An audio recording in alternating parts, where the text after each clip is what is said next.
Share ko lang ako po ang maikling journey ng aking Mulberry Tree mula February 4, 2024 hanggang ngayong present, May 1, 2024.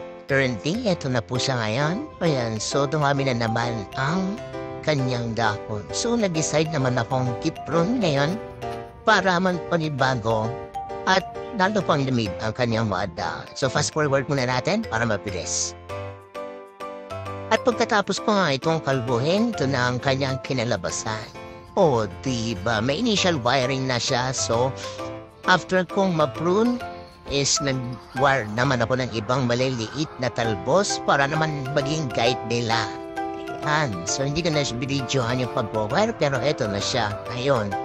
So, basically, nag-drawing ako ng layout kung ano yung magiging finishing nito at eto siya. So, ayan.